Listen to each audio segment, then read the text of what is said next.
नमस्कार, जय हिंद, वंदे मातरम। एक बार फिर से आपका बहुत बहुत स्वागत है हमारे YouTube चैनल के अंदर।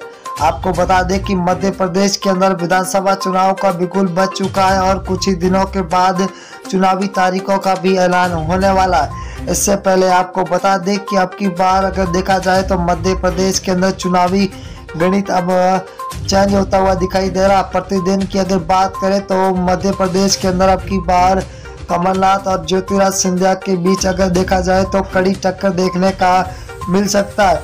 वही कर्नाटक चुनाव के नतीजे आने के बाद अब मध्य प्रदेश के अंदर खलबली मची हुई दिखाई दे रही है।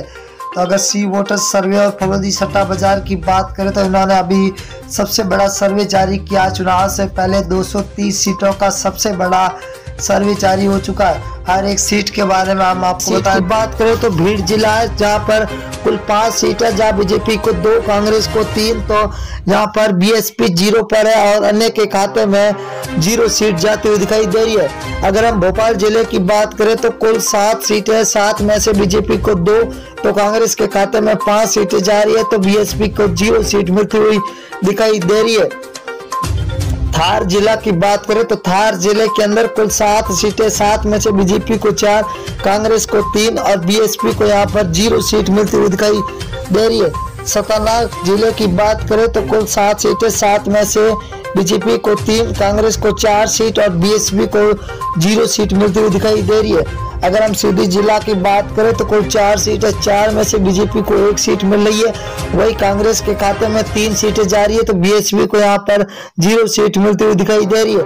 अगला जिला है सिवनी जिला, जहाँ पर कुल 4 सीटें, बीजेपी को 2, कांग्रेस के खाते में 2, तो यहाँ पर बीएसपी को 0 सीट मिलती हुई दिखाई दे रही है। अगले जिले की बात करें तो बड़वानी जिला है, जहाँ पर कुल 4 सीटें, 4 में से बीजेपी के खाते में 1 सीट जाती हुई दिखाई दे रही है, तो कांग्रेस को 3 सीट, वही बीएसपी के खाते में 1 सीट जा रही है, तो अन्य के खाते में 0 सीट मिलती हुई दिखाई दे रही है। अगर हम सागर जिले की बात करें तो 8 सीट है, जहां पर बीजेपी को 3, तो कांग्रेस के खाते में 5 सीट जा रही है, तो बीएसपी को यहां पर 0 सीट पर संतोष होना पड़ रहा है।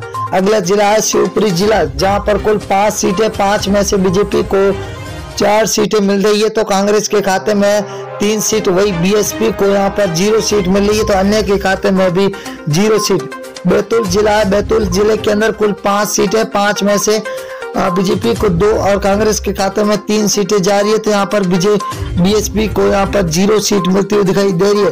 विदिशा जिला है, विदिशा जिला के अंदर कुल 5 विधानसभा सीट है, जहाँ बीजेपी को 4, तो यहाँ पर कांग्रेस को 1 सीट मिल रही है, तो बीएसपी के खाते में 0 सीट जाती हुई दिखाई दे रही है। अगर हम राजगढ़ जिला की बात करें तो कुल 5 विधानसभा सीट है, बीजेपी को 2, कांग्रेस के खाते में 3, तो बीएसपी को यहाँ पर 0 सीट मिल रही है, तो अन्य के खाते में 0 सीट। अगर हम ग्वालियर जिला की बात करें तो यहाँ पर कुल 6 विधानसभा, जहाँ बीजेपी को 2, तो कांग्रेस के खाते में 0 सीट जा रही है, तो यहाँ पर बीएसपी का खाता खुलता हुआ 1 सीट मिलती हुई दिखाई दे रही है। अगर हम देवारा जिला की बात करें तो देवारा के अंदर कुल 5 विधानसभा, जहाँ बीजेपी को 1, कांग्रेस को 4, तो बीएसपी के खाते में 0 सीट मिलती हुई दिखाई दे रही है, तो अन्य को यहाँ पर 0 मिलती हुई दिखाई दे रही है। उज्जैन जिला है, उज्जैन के अंदर कुल विधानसभा 7 सीटें, जहाँ बीजेपी को 5, कांग्रेस को 2, तो बीएसपी के खाते में 0, तो अन्य के खाते में भी 0 सीट जाती हुई दिखाई दे रही है।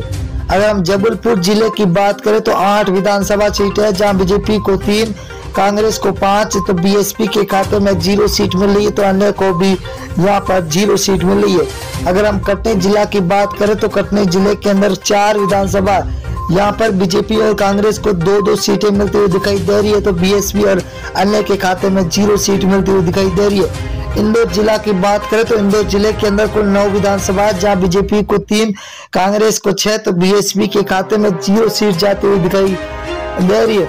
अगले जिले की ओर रुख करें तो छिंदवाड़ा जिला है, जहाँ पर कुल विधानसभा 7 सीटें है, जहाँ बीजेपी को 1, कांग्रेस के खाते में 6, तो बीएसपी को 0 सीट मिल रही है, तो अन्य के खाते में 0 सीट जाती हुई दिखाई दे रही है।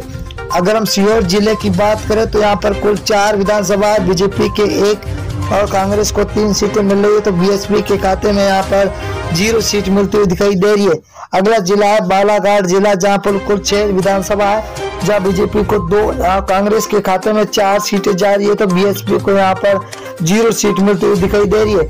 अगला जिला है मुरैया, मुरैना जिला के अंदर कुल 6 विधानसभा, 6 में से बीजेपी के खाते में 2 जा रही है, तो वही कांग्रेस के खाते में 4 सीटें जा रही है। तो बीएसपी को तगड़ा झटका लगता हुआ दिखाई दे रहा है। अगर हम बात करें अगले जिले की और दोस्तों, तो बहुत ही बड़ा जिला आ चुका है, सततपुर है। सततपुर के अंदर 6 विधानसभा है, बीजेपी को 2, कांग्रेस को 4, तो बीएसपी को 0 सीट। रायसेन जिला है जहां पर कुल 4 विधानसभा है, बीजेपी को 1, कांग्रेस को 3, तो बीएसपी यहां पर 1 पर है, तो अन्य के खाते में अभी 0 सीट।